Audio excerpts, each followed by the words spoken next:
Donc je lance vraiment un appel à toutes les personnes, toutes les entités qui pourraient venir soutenir ces projets-là parce que ça change la vie, ça va changer la vie des communautés, ça a déjà commencé, donc nous comptons sur vous.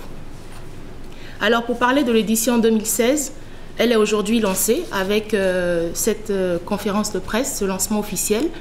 Et la phase d'application pour retenir les candidatures durera 4 semaines, donc jusqu'au 27 octobre. Toute personne qui veut participer à ce projet se rend sur le site www.tigo.sn/innovation numérique. Donc dès que vous allez sur le site Tigo, vous aurez une lucarne pour pouvoir participer au concours. Il sera demandé un certain nombre d'informations parce que nous cherchons des projets viables, des projets où il y a un minimum de prototypes. Comme vous le savez, on n'a pas beaucoup de temps. Il y a certes du temps pour la formation après, pour l'incubation, mais on a besoin d'avoir déjà une idée du projet et de savoir comment est-ce qu'il va impacter la vie. Donc ça peut être la vie des enfants, ça peut être les communautés, mais le plus important, c'est vraiment un projet qui a un impact social. Donc il y a un certain nombre de questions qui seront posées, un questionnaire qu'il faudra compléter, remplir, et ensuite les dossiers seront analysés. Ils seront analysés donc du 27 jusqu'au 18 novembre. Et au sortir de cette phase d'analyse avec des experts, nous avons des partenaires, des ONG qui travaillent aussi avec Reach for Change. Nous avons des professeurs qui peuvent analyser aussi les projets pour renvoi à la viabilité, la partie technique, l'impact social, mais aussi la partie financière. Qu'est-ce que ça implique en termes de coûts?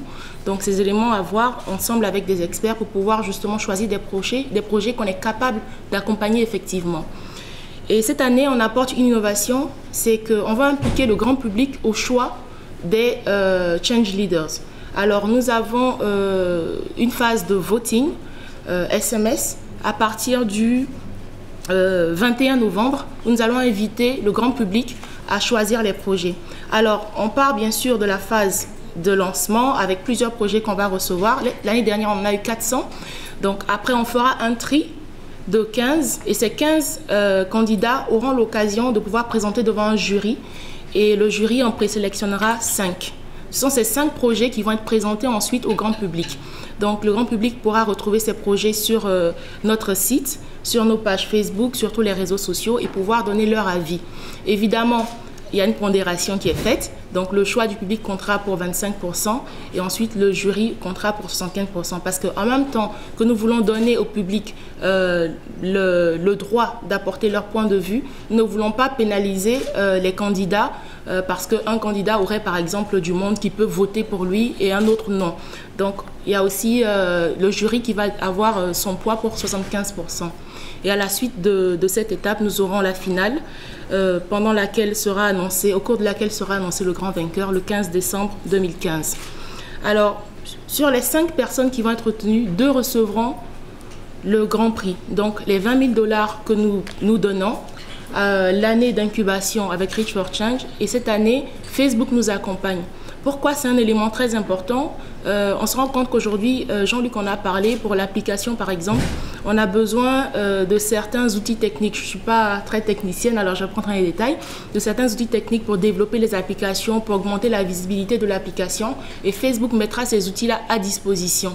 Donc c'est vraiment un grand appui qui va être apporté aux différents candidats et qui leur permettra d'être encore plus exposés, qui leur permettra de développer leur application et d'être disponible sur FreeBasic. FreeBasic est la plateforme de Facebook où on peut avoir son application et les gens pourront y avoir accès gratuitement. Donc ce sont des initiatives que nous avons prises pour l'année 2016 et nous comptons vraiment sur tout un chacun. Il faut oser, il faut y croire et il faut venir. Il faut tenter sa chance, ça peut changer votre vie, ça peut changer la vie de plusieurs personnes, de nombreuses communautés. Alors la dernière chose que je voudrais dire, c'est que nous continuons aussi d'aider ceux qui sont là avec nous, donc Hope et les Cybercase. Nous allons fournir Tigo, je parle de Tigo en ce moment, nous allons fournir de la connexion Internet aux Cybercase pour pouvoir continuer à soutenir Elisabeth dans son projet.